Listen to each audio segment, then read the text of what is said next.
Ces paroles de Josué chapitre 1 verset 9 ne sont pas seulement une exhortation pour les temps anciens. Elles sont un cri du ciel. Fortifie-toi et prends courage. Ne t'effraie point et ne t'épouvante point, car l'Éternel, ton Dieu, est avec toi dans tout ce que tu entreprendras. Encore vivant aujourd'hui, pour ceux dont l'âme est secouée, troublée ou fatiguée. Dans ce monde instable, beaucoup cherchent des solutions pour devenir mentalement plus forts, plus stables, plus résistants face aux tempêtes de la vie. Mais peu comprennent que la vraie force mentale ne vient ni de la volonté personnelle, ni de la psychologie humaine. Elle vient d'une foi vivante et enracinée en Dieu. Si tu traverses une saison où tout semble flou, si ton esprit est épuisé par les combats quotidiens, cette vidéo est pour toi. Tu vas découvrir que la foi en Dieu n'est pas seulement une croyance spirituelle. C'est une puissance qui transforme ton esprit, renforce ton cœur et t'élève au-dessus des circonstances. Avant de continuer, abonne-toi à cette chaîne et aime cette vidéo si tu crois que ta foi peut changer ta vie. Reste bien jusqu'à la fin, car nous allons dévoiler des vérités bibliques puissantes et terminer avec une prière qui pourrait transformer ta manière de penser. Et si tu crois que ta foi t'a déjà rendu plus fort, écris en commentaire cette phrase simple. Ma foi me rend plus fort mentalement chaque jour. La parole de Dieu ne parle jamais de force mentale comme le monde moderne la conçoit, mais elle révèle une vérité plus grande. Un esprit fortifié par la foi est un esprit inébranlable, car il est enraciné dans la présence de Dieu. L'apôtre Paul l'avait compris lorsqu'il déclara dans sa lettre aux Éphésiens, au chapitre 6, verset 10, « Au reste, fortifiez-vous dans le Seigneur et par sa force toute puissante. » Paul ne dit pas de puiser dans notre propre volonté, mais de puiser dans la puissance du Seigneur. Voilà le secret. Jésus lui-même, dans les moments les plus durs, ne comptait pas sur ses émotions humaines, mais sur sa communion constante avec le Père. À Gethsémanée, son esprit fut accablé jusqu'à la mort, mais sa foi en la volonté du Père lui donna le courage de dire « Non pas ce que je veux, mais ce que tu veux ». Évangile selon Marc chapitre 14 verset 36. La vraie force mentale naît dans la soumission confiante à Dieu. Ce message, pourtant si fondamental, est souvent écarté dans notre génération. Beaucoup cherchent à se renforcer par des méthodes humaines. Méditation sans Dieu, développement personnel vide de foi, stratégie mentale déconnectée de l'esprit. Mais la Bible nous montre que seule la foi en Dieu renouvelle l'intelligence, comme l'enseigne Romains chapitre 12 verset 2. Soyez transformés par le renouvellement de l'intelligence, afin que vous discerniez quelle est la volonté de Dieu. Celui qui marche avec foi ne tremble pas, car son esprit est gardé par la paix de Dieu, celle qui surpasse toute intelligence humaine. Nous allons maintenant entrer dans le cœur de cette révélation. 7 principes issus de la parole de Dieu vont te montrer comment la foi ne change pas seulement ton cœur, mais aussi ton esprit. Si tu les comprends et les vis, tu ne réagiras plus jamais aux épreuves de la même manière. Dieu veut bâtir en toi une force que rien ne peut ébranler. Premier principe, la foi te donne une vision au-delà de la douleur. Quand le monde souffre, il s'effondre. Mais quand un croyant souffre, il regarde plus loin, car la foi donne accès à une réalité supérieure, invisible, mais plus réelle encore que la douleur. Hébreux, chapitre 11, verset 1, déclare « La foi est une ferme assurance des choses qu'on espère, une démonstration de celles qu'on ne voit pas. » Cela signifie que, même au cœur de la souffrance, celui qui croit ne se limite pas à ce que ses yeux voient. Il fixe son regard sur ce que Dieu a promis. La douleur ne disparaît pas, mais elle cesse de dominer. Elle devient un passage, et non plus une prison. Abraham a marché pendant des années dans le désert, sans voir l'enfant promis. Mais sa force mentale ne venait pas de ses circonstances. Elle venait de ce que Dieu lui avait dit. Sa foi lui a permis de tenir debout quand tout aurait dû l'abattre. Ce que tu regardes dans l'épreuve détermine si tu t'écroules ou si tu t'élèves. La foi te fait voir au-delà du moment présent. Elle donne un sens à ce que tu traverses. Elle fait naître en toi une espérance plus forte que la douleur. Quand tu crois, ta perception change. Tu ne vois plus l'épreuve comme une fin, mais comme une préparation. Tu ne vis plus le désert comme une punition, mais comme une formation. Et cette vision-là, cette capacité de voir avec les yeux de l'éternité, te donne une force mentale que rien ici-bas ne peut briser. Deuxième principe, la foi te protège contre les pensées destructrices. Le vrai combat ne se joue pas autour de toi.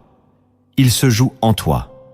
Ce sont les pensées qui affaiblissent l'esprit, pas les circonstances. L'ennemi le sait, et c'est pourquoi il sème dans ton esprit la peur, la confusion, le découragement, la honte. Mais celui qui marche dans la foi ne laisse pas ses flèches invisibles pénétrer son cœur. Il s'en protège avec le bouclier de la foi. Dans la lettre aux Éphésiens, chapitre 6, verset 16, il est écrit « Prenez, par-dessus tout, le bouclier de la foi, avec lequel vous pourrez éteindre tous les traits enflammés du malin. » Cela veut dire que la foi n'est pas seulement une confiance abstraite, c'est une arme, une barrière spirituelle, un filtre qui t'empêche d'absorber ce que l'ennemi veut injecter dans ton esprit. La foi te rappelle que tu es aimé, même quand tu te sens rejeté. Elle te rappelle que tu es pardonné, même quand ton passé revient te hanter. Elle te rappelle que Dieu est fidèle, même quand tu ne comprends pas ses délais. Celui qui croit ne se laisse pas définir par ses pensées passagères. Il s'ancre dans les vérités éternelles. Il refuse de dialoguer avec le doute, avec la peur, avec les accusations. Il aligne ses pensées sur la parole. Et cette discipline crée une stabilité mentale que rien ne peut ébranler.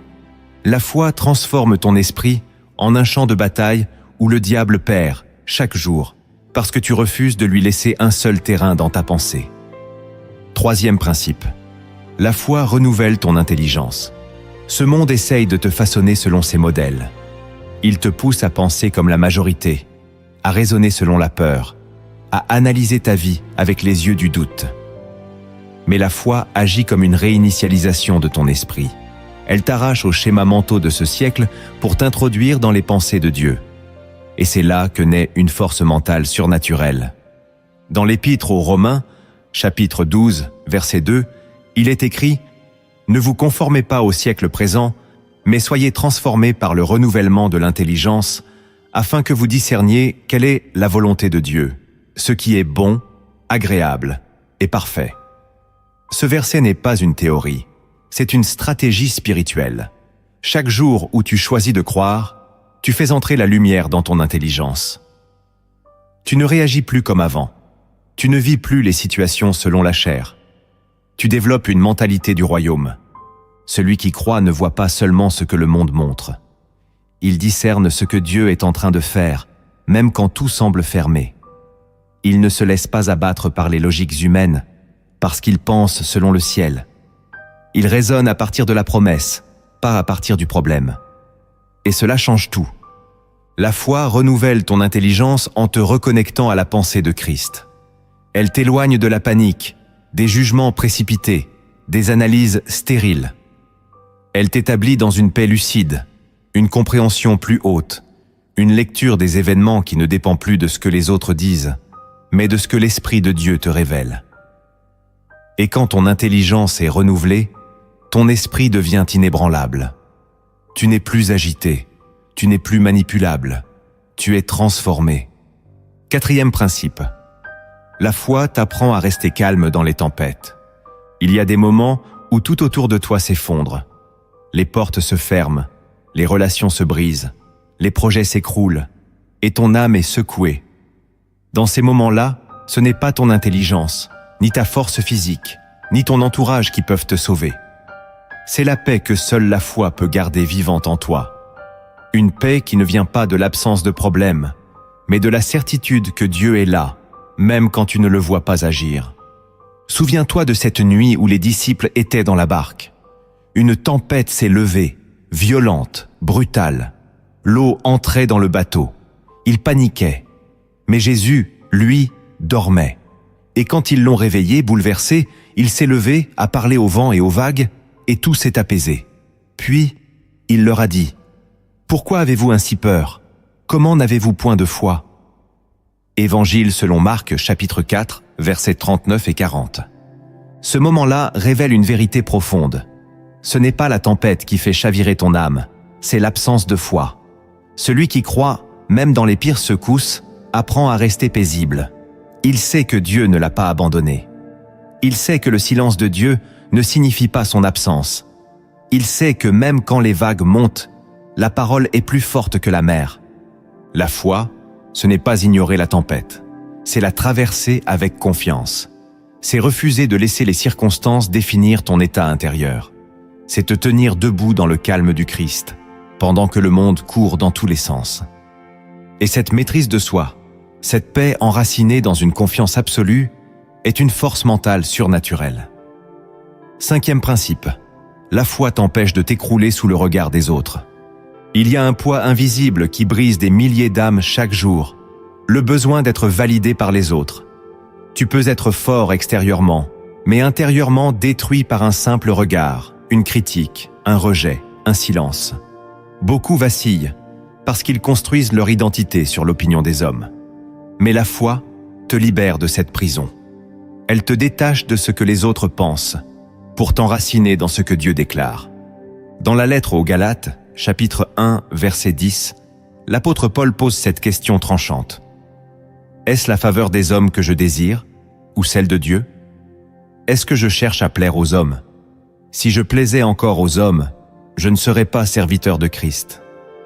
Ces mots sont un électrochoc. Ils te rappellent que tu ne peux pas vivre pour les regards humains et servir Dieu en même temps. Quand tu vis par la foi, ton cœur se tourne vers le ciel. Tu cherches la voix du Père et non l'approbation des foules. Tu apprends à dire « Seigneur, si tu es avec moi, cela me suffit ». Et cette sécurité intérieure te protège des blessures de l'orgueil, des comparaisons destructrices, des humiliations visibles ou cachées. Celui qui croit profondément sait que son identité est scellée dans l'amour de Dieu. Il ne mendie plus l'attention, il ne se déforme plus pour être accepté. Il n'abandonne pas sa mission pour être applaudi. Il avance, même incompris. Il obéit, même critiqué. Il se relève, même rejeté. Et cette stabilité, cette fidélité à l'appel de Dieu malgré le regard des autres, est une force mentale rare et puissante. Alors si tu veux vivre cette liberté, si tu veux que ta foi te rende inébranlable face au jugement des autres, abonne-toi dès maintenant à cette chaîne, aime cette vidéo et continue jusqu'à la fin. Dieu a encore d'autres clés à te révéler et la dernière prière pourrait marquer un tournant dans ta vie. 6e principe. La foi te permet de transformer les échecs en victoires. Le monde te juge sur tes résultats. Il célèbre les réussites visibles, mais méprise les processus invisibles. Pourtant, dans le royaume de Dieu, les échecs ne sont jamais une fin. Ils sont souvent des détours stratégiques, des laboratoires de foi, des terrains de croissance silencieuse. La foi ne t'épargne pas l'échec, mais elle t'enseigne à le lire différemment. Ce que le monde appelle chute, Dieu peut l'appeler repositionnement. Ce que les autres voient comme une perte, la foi le transforme en fondation pour l'avenir. Dans l'Épître aux Romains, chapitre 8, verset 28, il est écrit « Nous savons du reste que toute chose concourt au bien de ceux qui aiment Dieu, de ceux qui sont appelés selon son dessein. » Ce verset est une clé. Il ne promet pas que tout sera facile. Il ne nie pas les blessures.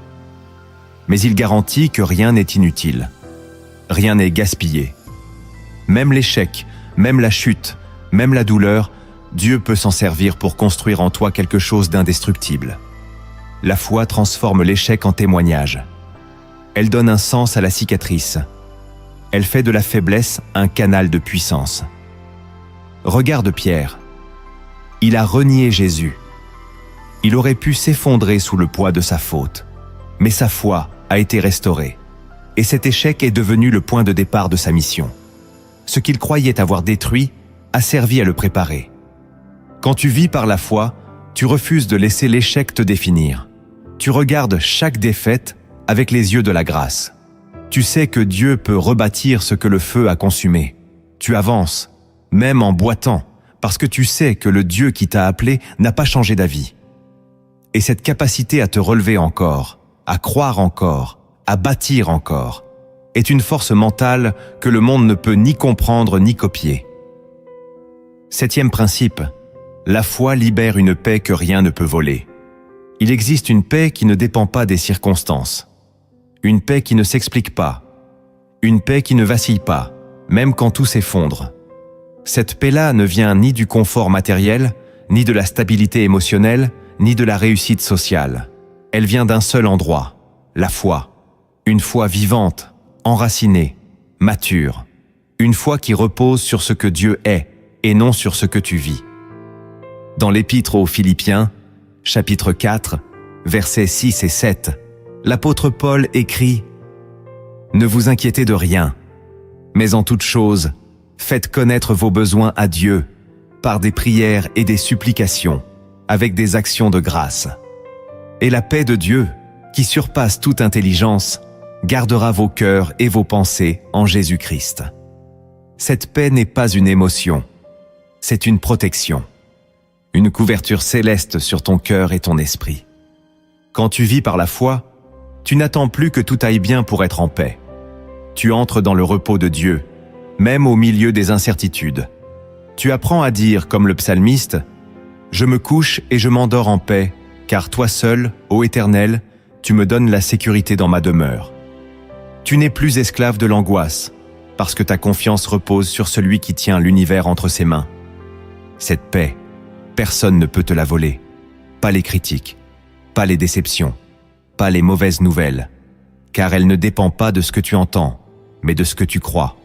Et plus tu crois, plus tu deviens stable, silencieux dans la tempête, droit dans l'épreuve, calme dans le chaos.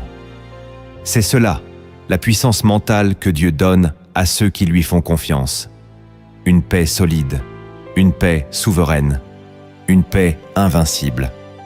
Jusqu'ici, nous avons vu comment la foi peut façonner ta manière de penser, de résister et de traverser l'épreuve. Mais maintenant, allons plus loin. Il existe des vérités bibliques plus profondes encore. Elles ne sont pas toujours visibles, mais elles sont le secret des croyants les plus stables. Si tu les saisis, ton esprit ne sera plus jamais fragile. Première vérité, la foi fait grandir ta force dans le silence de Dieu. L'un des plus grands tests pour l'esprit humain, c'est le silence de Dieu. Quand tu pries et qu'aucune réponse ne vient, quand tu souffres et que le ciel semble fermé, quand tu cries et que tout reste immobile, ce silence-là, pour celui qui n'a pas la foi, est un désert. Mais pour celui qui croit, ce silence devient un lieu de formation. C'est dans le silence que Dieu travaille ton intérieur.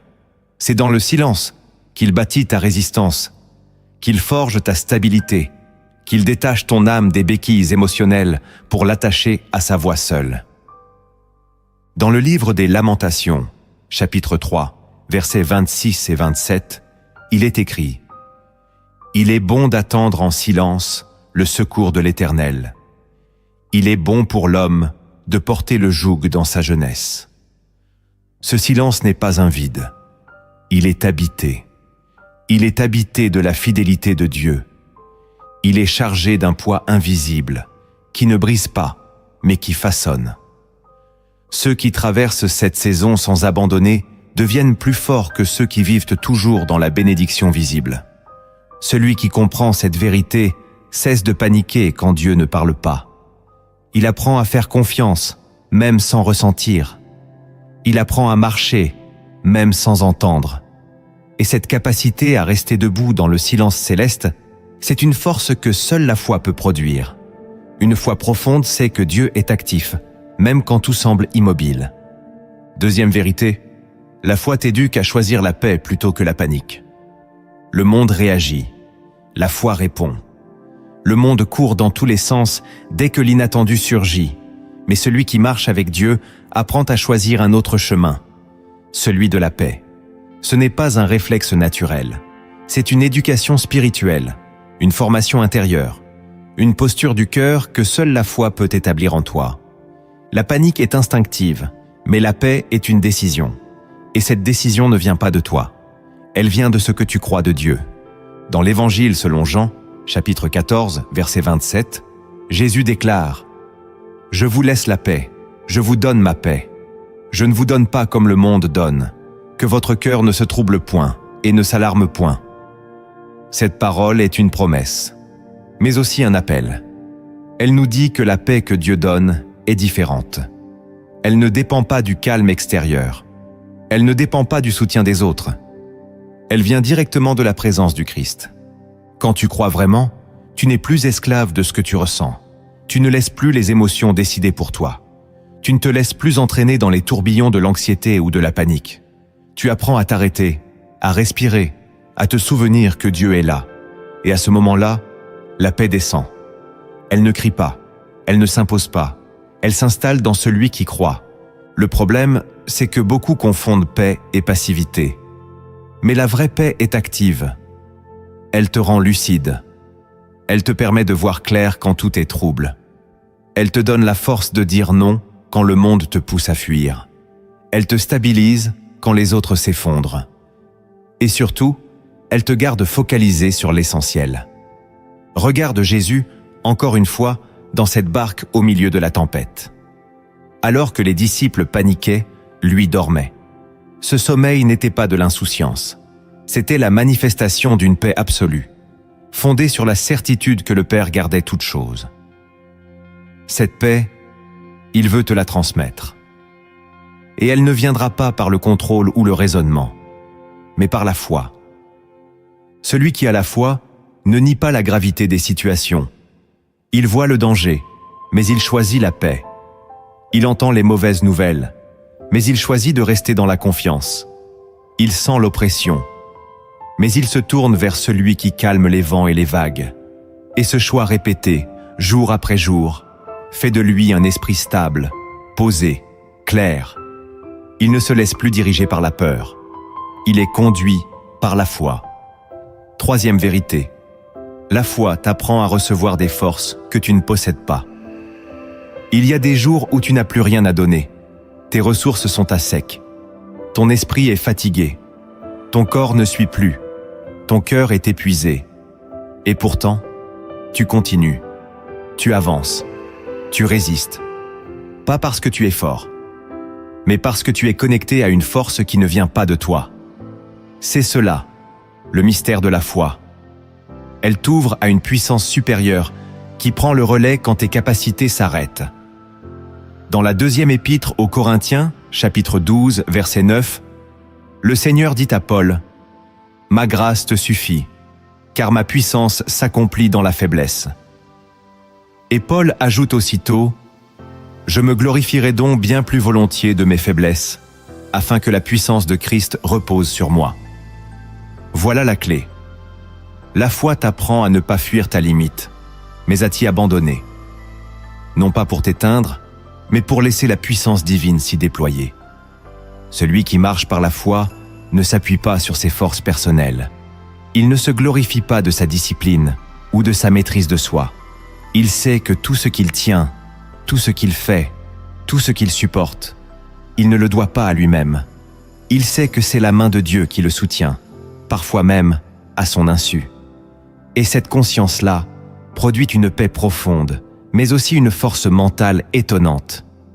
La foi te rend capable de continuer là où d'autres s'arrêtent. Pas parce que tu es plus fort, mais parce que tu es plus connecté. Elle te fait lever les yeux vers le ciel quand tu n'as plus rien entre les mains. Elle te donne la capacité de dire « Je n'ai plus de force, mais je sais que Dieu m'en donnera. » Et cette posture attire la grâce. Regarde Élie, après sa grande victoire contre les prophètes de Baal. Il s'effondre dans le désert, demande à Dieu de mourir. Il est à bout, et pourtant, un ange vient le toucher. Il mange, il boit, et il marche 40 jours dans la force de ce repas. Il n'avait plus rien, mais Dieu lui a donné ce qu'il n'avait pas. Cette vérité doit devenir une habitude dans ton esprit. Tu n'as pas besoin d'être fort tout le temps.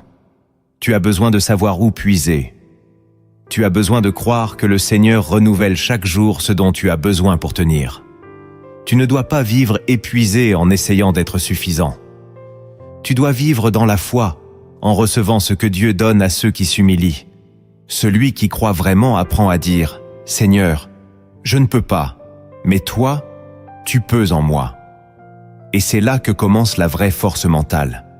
Une force qui ne dépend plus de ta volonté, mais de ta connexion au ciel. Quatrième vérité, la foi fait de ta faiblesse un lieu d'habitation divine. Dans notre monde, la faiblesse est une honte, une tare, quelque chose à cacher, à surmonter, à compenser. Mais dans le royaume de Dieu, c'est tout le contraire. La faiblesse est un point d'entrée, un seuil sacré, une invitation à la présence divine, parce que Dieu ne se glorifie pas dans ta performance. Il se glorifie dans ton abandon. Il ne cherche pas des héros, il cherche des cœurs ouverts. La foi ne nie pas ta fragilité. Elle l'honore. Elle la reconnaît comme le lieu où Dieu veut demeurer. Dans le livre du prophète Ésaïe, chapitre 57, verset 15, il est écrit « Ainsi parle le Très-Haut, dont la demeure est éternelle et dont le nom est saint. J'habite dans les lieux élevés et dans la sainteté, mais aussi avec l'homme contrit et humilié, afin de ranimer les esprits humiliés, afin de ranimer les cœurs contrits. » Tu entends? Dieu choisit d'habiter non seulement dans les cieux, mais aussi dans les cœurs brisés. Cette vérité change tout. Tu n'as plus à cacher tes blessures devant Dieu. Tu n'as plus à prétendre que tout va bien. Tu peux venir tel que tu es et laisser sa présence remplir ce qui te manque. Ce que tu appelles faiblesse, Dieu peut l'appeler porte d'entrée. Ce que tu considères comme une limite, Dieu peut l'utiliser comme fondation. Et cette compréhension-là transforme ton esprit. Elle fait tomber les masques. Elle t'enracine dans l'humilité. Elle t'affermit sans orgueil. La foi te libère de la pression de devoir tout gérer, tout contrôler, tout réussir. Elle t'autorise à être humain, à pleurer sans perdre ta dignité, à avouer tes doutes sans perdre ta position, à demander de l'aide sans honte. Car Dieu ne méprise pas les faibles, il s'en approche, il les relève, il les fortifie de l'intérieur. Et cette force-là n'a rien de visible, mais elle est plus puissante que toutes les apparences. Regarde Moïse. Quand Dieu l'appelle, il dit « Je ne sais pas parler, je ne suis pas capable, envoie quelqu'un d'autre. » Mais Dieu ne le rejette pas. Il l'envoie quand même. Il travaille avec sa faiblesse. Il marche avec ses limites. Il fait de lui un instrument puissant, non pas malgré ses faiblesses, mais à travers elles. Si tu acceptes que ta faiblesse n'est pas une fin, mais un lieu où Dieu veut se révéler, ton esprit va changer. Tu ne fuiras plus tes zones d'impuissance, tu les ouvriras à Dieu. Tu n'auras plus peur de tes moments de vide, tu les rempliras par sa parole. Et cette attitude, cette foi, produit une force mentale inébranlable, parce qu'elle ne dépend plus de toi, mais de celui qui habite en toi. Si tu crois que ta paix ne vient pas de ce monde, mais de Dieu seul, écris cette phrase dans les commentaires. Ma paix vient de Dieu, pas de ce monde. Cinquième vérité. La foi te garde sain d'esprit dans un monde fou. Nous vivons dans un monde qui vacille. Chaque jour, les fondations morales s'effritent. Les repères spirituels disparaissent. Les valeurs sont inversées. La vérité est tournée en dérision et le mal se déguise en bien. L'orgueil est glorifié. L'humilité est méprisée.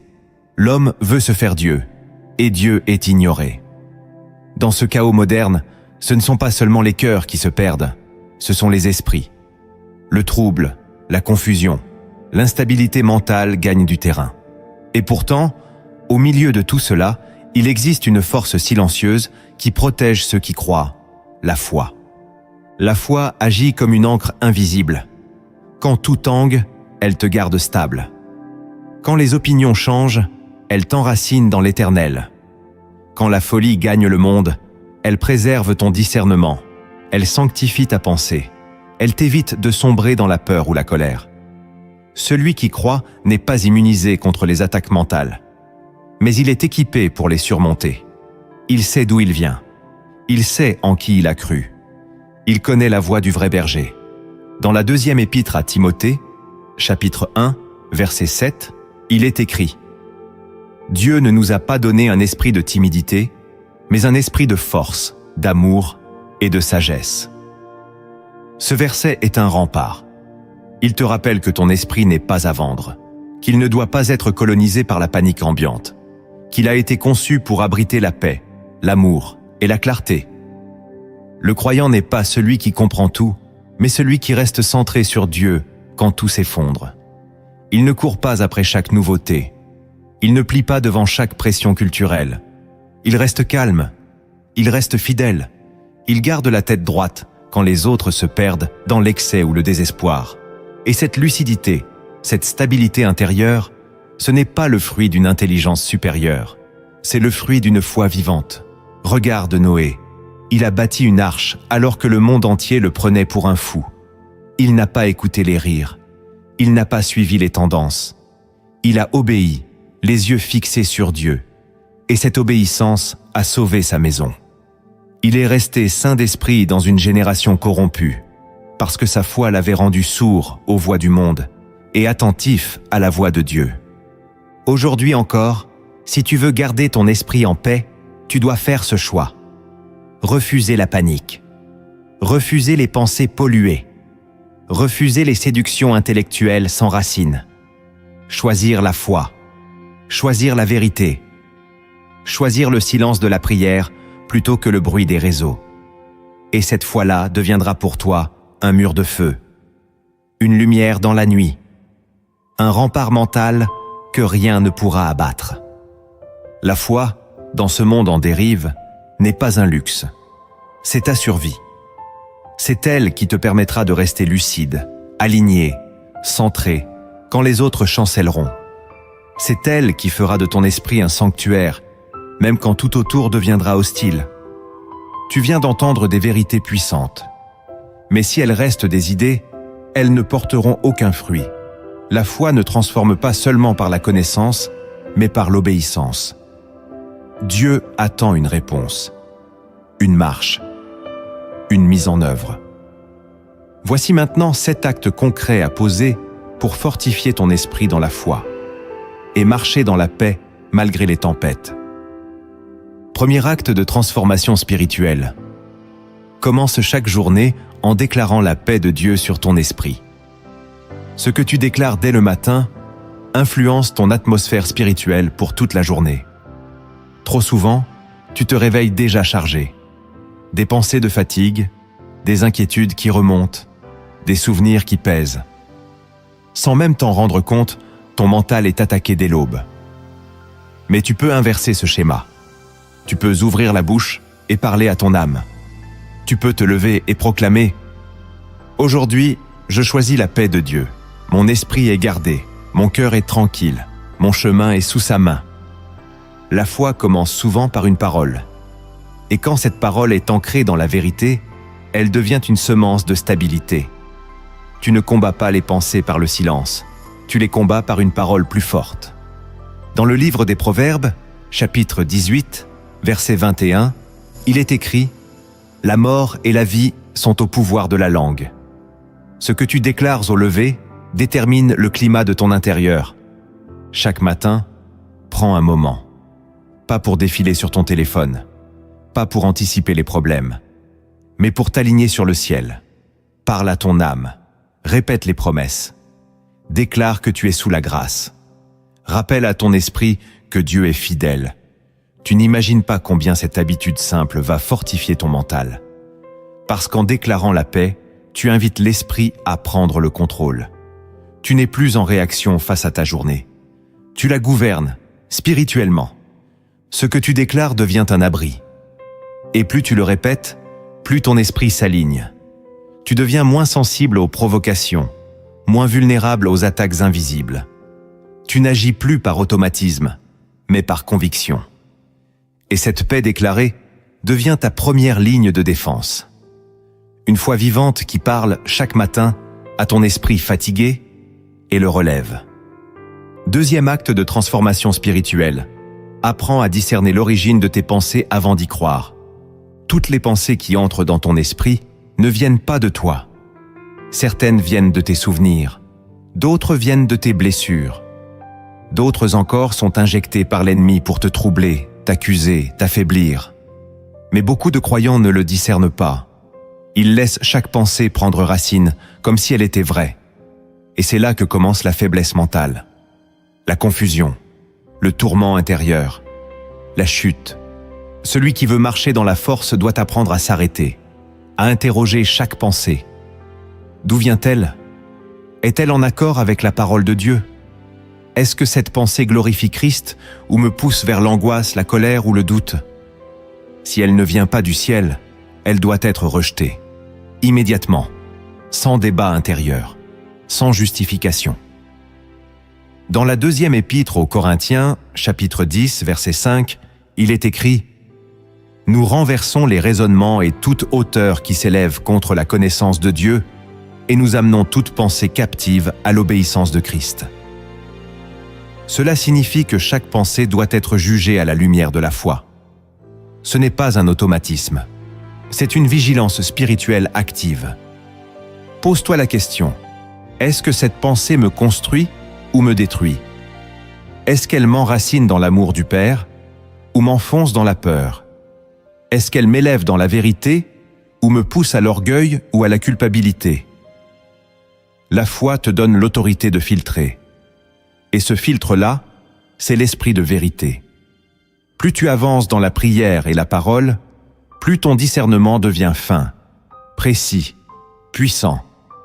Tu n'as pas à subir ce qui traverse ton esprit. Tu as l'autorité pour rediriger tes pensées. C'est une bataille quotidienne. Mais chaque fois que tu refuses une pensée destructrice, tu renforces ton mental. Chaque fois que tu choisis la pensée de Dieu, tu construis un rempart invisible en toi. Et ce rempart devient ta force dans les jours de trouble. Ne laisse pas tes pensées te gouverner. Gouverne-les dans la foi, car celui qui maîtrise son esprit est plus fort que celui qui conquiert une ville. Troisième acte de transformation spirituelle. Replace la parole de Dieu au centre de ta réflexion intérieure. Le monde moderne te pousse à réfléchir en boucle, à ruminer tes problèmes, à ressasser tes blessures, à anticiper le pire, à tout analyser sans repos. Mais plus tu raisonnes sans Dieu, plus ton esprit s'embrouille. Tu cherches des solutions sans lumière. Tu construis des scénarios sans paix. Et tu t'éloignes de la source même de la clarté mentale, la parole vivante de Dieu.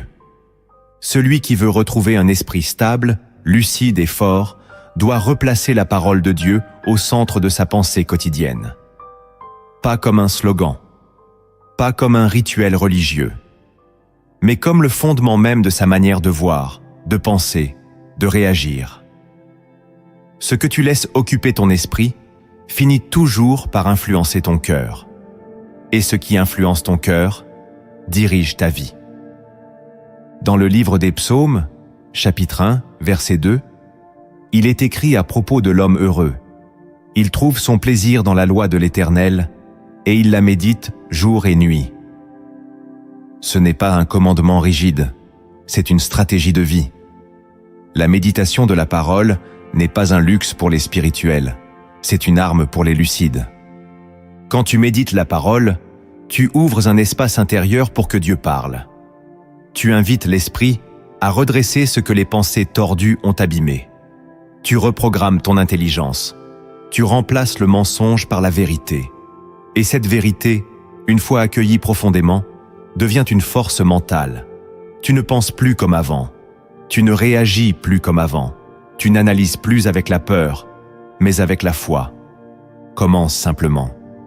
Choisis un verset par jour. Lis-le lentement. Demande à l'esprit de t'en révéler la substance. Répète-le dans ton cœur. Laisse-le couler en toi jusqu'à ce qu'il remplace les vieux raisonnements. Tu verras que, peu à peu, ta manière de penser changera. Ton regard sera lavé. Ton jugement deviendra plus juste. Ton esprit deviendra plus calme. Et surtout, dans les moments de crise, la parole te reviendra. Comme un éclair dans la nuit. Comme une épée invisible qui tranche la confusion. Parce qu'elle est vivante. Elle ne reste jamais stérile. Celui qui l'accueille avec foi verra son intelligence se transformer. Ne laisse pas la voix du monde régner dans ta tête. Ne laisse pas les souvenirs douloureux ou les angoisses non filtrées définir ta perspective. Donne cette autorité à la parole de Dieu. Remplace-la au centre de ton esprit. Qu'elle devienne ton axe, ton socle, ton juge intérieur. Et tu verras une transformation mentale que rien ici-bas ne pourra inverser. 4e acte de transformation spirituelle. Refuse les jugements humains et ancre ton identité dans l'amour du Père. L'une des sources les plus sournoises d'instabilité mentale, c'est la dépendance aux regards extérieurs. Tu vis, tu penses, tu choisis, en fonction de ce que les autres attendent. Et si tu te sens jugé, critiqué, ignoré, ton esprit chancelle. Tu te remets en question, tu te contractes, tu perds la paix. Ce lien invisible entre l'approbation humaine et ta stabilité intérieure est une chaîne. Et la foi est venue pour la briser. Tu ne peux pas marcher dans la force tant que ton identité dépend de la vie des hommes. Tant que tu cherches à plaire, tu es vulnérable. Tant que tu te définis à travers les échecs, les compliments ou les comparaisons, tu restes fragile. Mais celui qui croit, celui qui connaît le Père, apprend à se détacher de ses poids. Il ne méprise pas les autres, mais il ne leur donne plus le pouvoir de définir sa valeur. Dans la première épître de Jean, chapitre 3, verset 1, il est écrit « Voyez quel amour le Père nous a témoigné, pour que nous soyons appelés enfants de Dieu. » Et nous le sommes. Cette parole est une fondation. Elle ne repose ni sur tes œuvres, ni sur ta performance, ni sur le regard de ton entourage. Elle repose sur l'amour inconditionnel du Père. Quand cette vérité descend dans ton cœur, ton esprit change. Tu ne mendis plus l'attention. Tu ne vis plus dans l'attente de l'approbation. Tu ne te compares plus. Tu sais qui tu es. Tu es aimé. Tu es choisi. Tu es voulu. Tu es scellé par la main du Père. Et cela te suffit. Regarde Jésus. Il a été rejeté, accusé, trahi, incompris. Mais jamais cela n'a altéré son calme. Jamais cela n'a modifié son autorité, parce qu'il savait d'où il venait. Il savait que le Père l'aimait. Et c'est cette certitude qui l'a gardé debout, jusque sur la croix. Tu dois apprendre à refuser les étiquettes qu'on te colle. Tu dois briser intérieurement les jugements, même silencieux, que tu as absorbés. Tu n'es pas ce que les autres pensent de toi. Tu n'es pas ce que ton passé te murmure. Tu es ce que Dieu dit de toi. Et il dit que tu es son enfant, sa création, son œuvre précieuse, sa joie. Plus tu t'enracines dans cette vérité, plus ton mental devient stable. Les critiques glissent. Les comparaisons perdent leur poids. Les attentes toxiques n'ont plus de prise. Parce que tu sais qui tu es. Et ce savoir-là, c'est une forteresse intérieure. Une paix que rien ne peut voler. Et toi, quelle est la vérité que Dieu te demande de vivre maintenant pour fortifier ton esprit? Écris-la en commentaire, car ton pas de foi pourrait rallumer la lumière dans le cœur de quelqu'un d'autre. 5e acte de transformation spirituelle. Ne fuis pas ta faiblesse, sanctifie-la. Tant de croyants passent leur vie à fuir ce qui les rend humains. Ils cachent leur fragilité, enterrent leurs blessures, refoulent leurs doutes, pensant que la foi consiste à paraître invincible. Mais ce n'est pas ce que Dieu demande. Il ne t'appelle pas à nier ta faiblesse. Il t'appelle à lui l'offrir, non pas pour qu'elle disparaisse, mais pour qu'elle soit sanctifiée. Il y a des zones de ton cœur que tu as peut-être toujours considérées comme un problème. Des émotions que tu combats, des limites que tu maudis, des douleurs que tu n'as jamais osé exposer devant Dieu. Et pourtant, c'est précisément là que le ciel veut descendre. Pas dans ton apparence de force, mais dans ton lieu le plus fragile. Dans la 2e épître aux Corinthiens, chapitre 12, verset 10, l'apôtre Paul dit « C'est quand je suis faible que je suis fort ». Ce n'est pas une contradiction, c'est une révélation. Quand tu exposes ta faiblesse devant Dieu avec foi, elle devient un autel. Elle devient un lieu de rencontre. Elle cesse d'être un poids honteux et devient un espace sacré où la puissance de Dieu peut se manifester sans masque. Ne fuis plus. Tu n'as pas besoin de performer devant ton Créateur. Tu n'as pas besoin d'impressionner celui qui t'a façonné. Tu as besoin d'être vrai, d'être nu spirituellement devant lui, comme Adam l'était avant la chute. Car c'est dans l'authenticité que la transformation commence. Apprends à sanctifier ce que tu aurais voulu effacer. Donne-lui un sens. Offre-le à Dieu dans la prière. Présente-lui ton épuisement, ton instabilité émotionnelle, ta fatigue mentale, tes pensées obscures, et dis-lui, « Seigneur, je t'offre cette partie de moi. Viens y établir ta paix. Viens y faire ton œuvre. » Tu verras alors ce que signifie vraiment marcher avec puissance. Car la force mentale, selon le ciel, ne consiste pas à ne jamais flancher. Elle consiste à revenir toujours à la source, même cassée, même vidée. Elle consiste à se laisser renouveler chaque jour, sans prétention, sans orgueil. À puiser non dans tes réserves, mais dans la grâce. Et plus tu sanctifies ta faiblesse, plus elle devient un canal. Dieu aime passer par les fissures. Il aime déposer sa gloire dans des vases fragiles. Parce que sa puissance ne s'impose pas, elle habite. Et elle choisit toujours le cœur qui s'ouvre, pas celui qui s'endurcit. 6e acte de transformation spirituelle. Choisis la paix comme une arme, pas une option. La paix n'est pas un sentiment passif. Ce n'est pas un luxe pour les jours calmes. Ce n'est pas une émotion douce qui vient quand tout va bien. Dans la vie spirituelle, la paix est une arme. Une stratégie, un choix, un acte de foi puissant que tu poses contre le chaos, contre la panique, contre l'instabilité du monde. Tant de croyants attendent que la paix tombe sur eux comme un manteau, sans comprendre qu'elle doit d'abord être saisie, cherchée, proclamée, défendue. La paix de Dieu n'est pas un refuge pour les faibles. C'est une couronne pour les fils et les filles du royaume. Celui qui l'a choisi chaque jour entre dans une autorité silencieuse que rien ne peut ébranler. Dans l'Épître aux Colossiens, chapitre 3, verset 15, il est écrit « Que la paix de Christ, à laquelle vous avez été appelés pour former un seul corps, règne dans vos cœurs. » Ce n'est pas une simple suggestion. C'est une invitation à laisser cette paix devenir une gouvernance intérieure, une souveraineté divine dans ton esprit. Quand tu choisis la paix, tu refuses la réactivité émotionnelle. Tu choisis de ne pas répondre à la violence par la colère. Tu choisis de ne pas nourrir l'angoisse.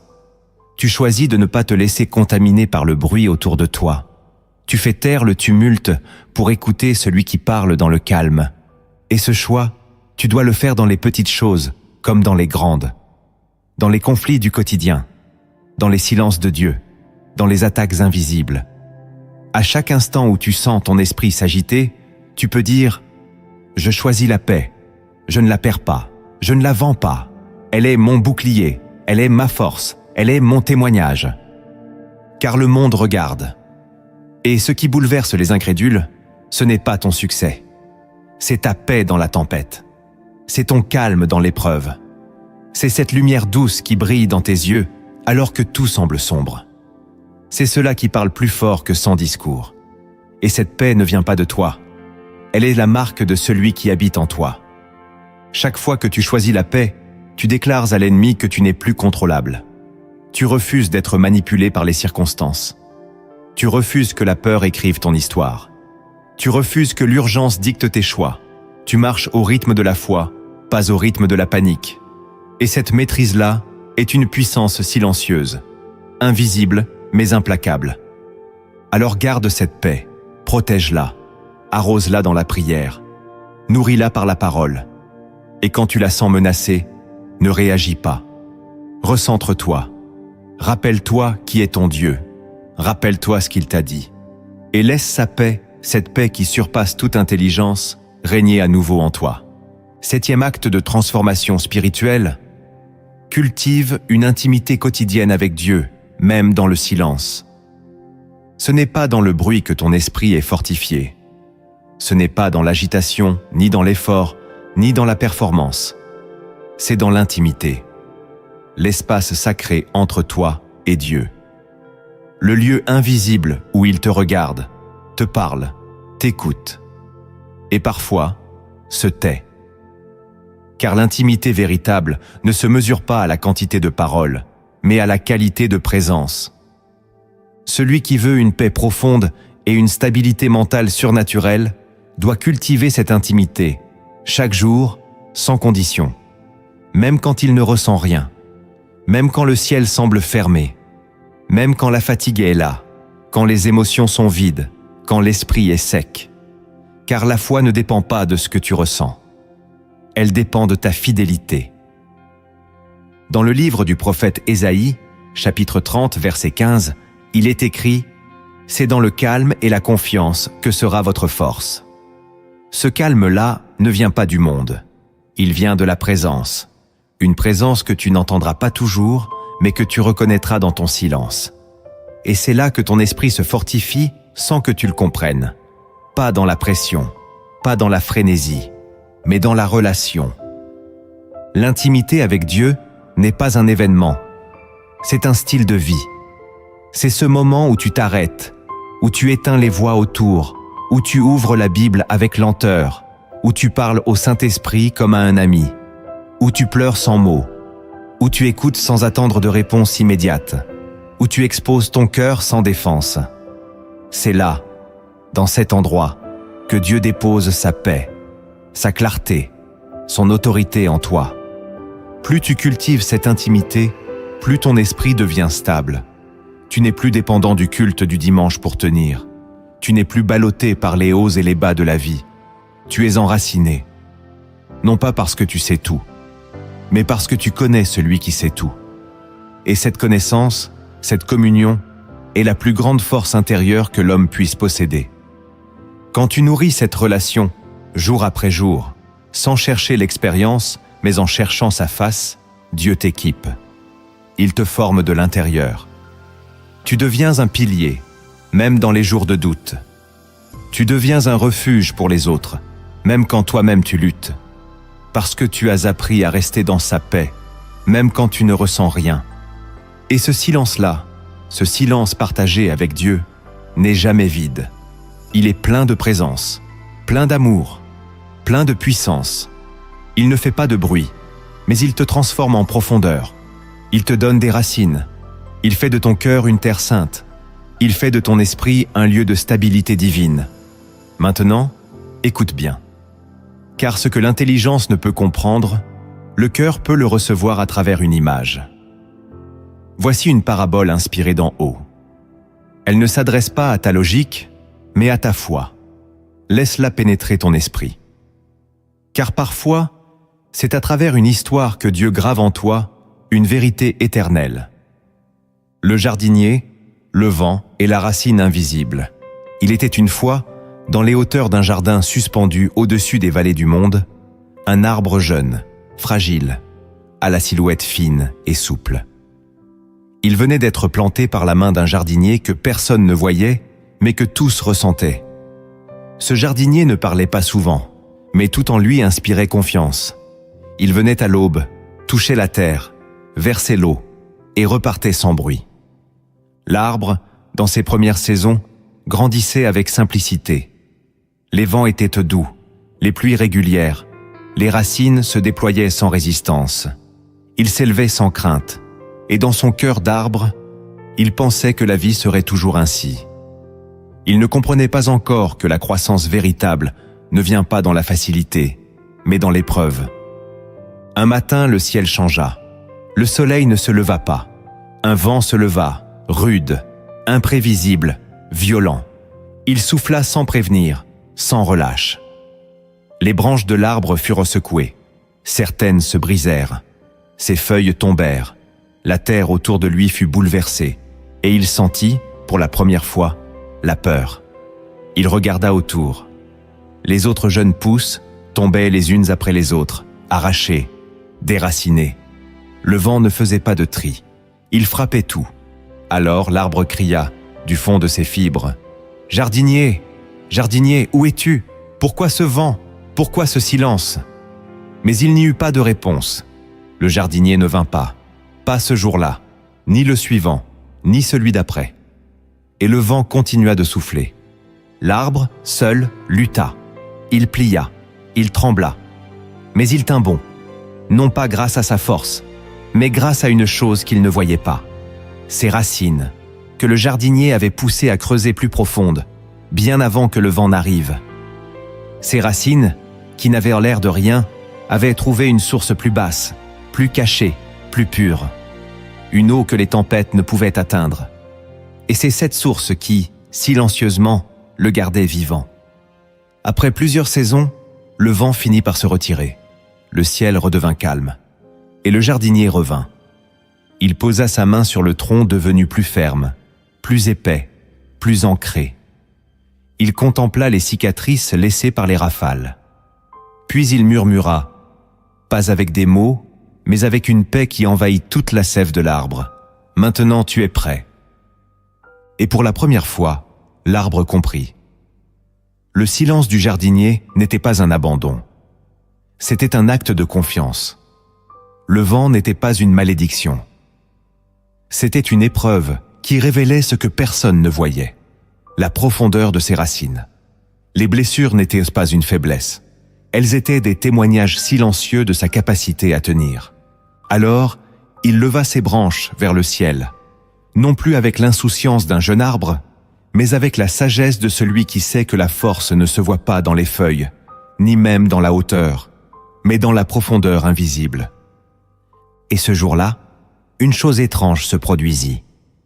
D'autres arbres, plus jeunes, vinrent s'abriter sous son ombre. Ils sentirent sa paix, sa stabilité. Ils ne savaient pas d'où cela venait. Mais l'arbre, lui, savait. Il savait que cette paix avait été forgée dans le vent, et que ses racines, cachées dans la terre, étaient désormais un témoignage vivant de la fidélité du jardinier. Si tu as écouté ce message jusqu'ici, c'est que Dieu voulait te parler, pas seulement pour t'informer, mais pour te transformer. Tu n'es pas tombé sur cette vidéo par hasard. Tu es là parce que ton esprit avait besoin d'être fortifié, parce que ton cœur réclamait une paix plus profonde, parce que ton âme criait en silence pour que le ciel lui réponde.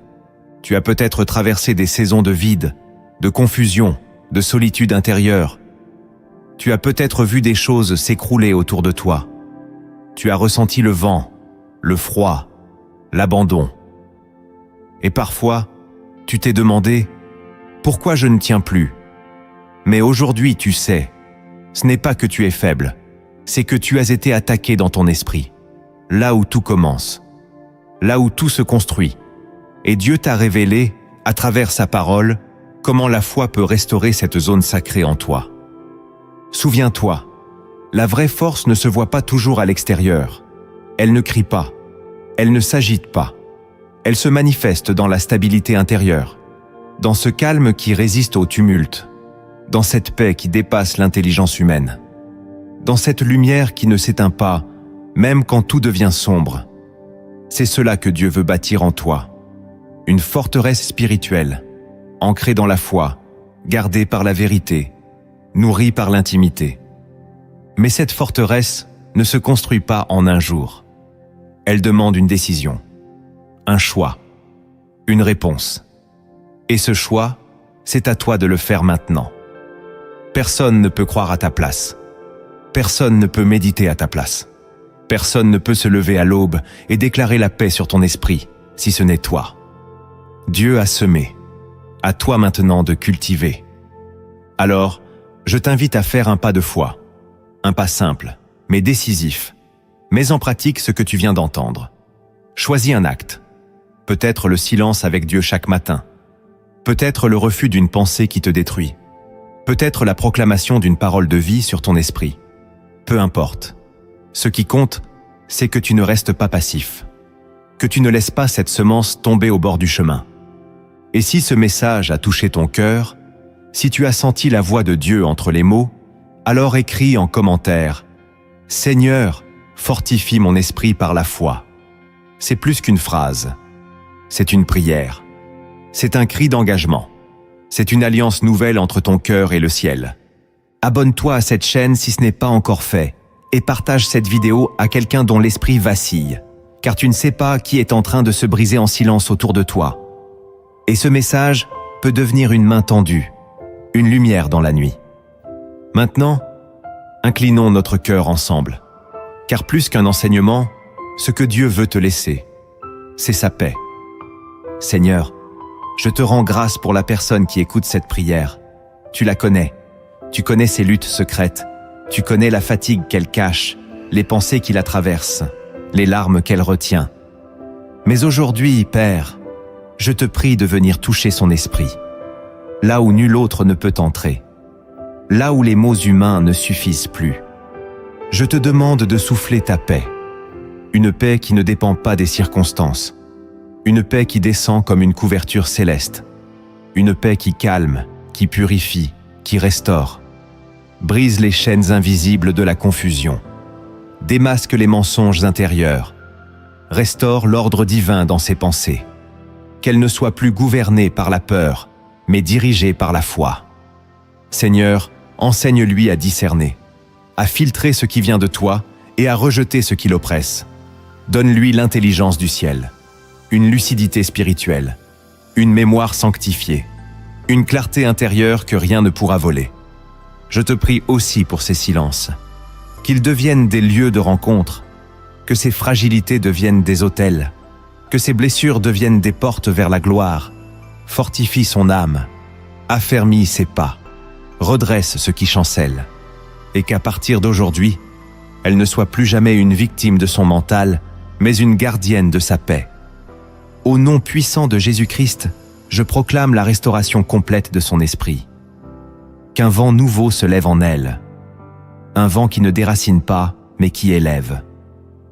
Un vent de feu, un vent de force, un vent de foi. Amen.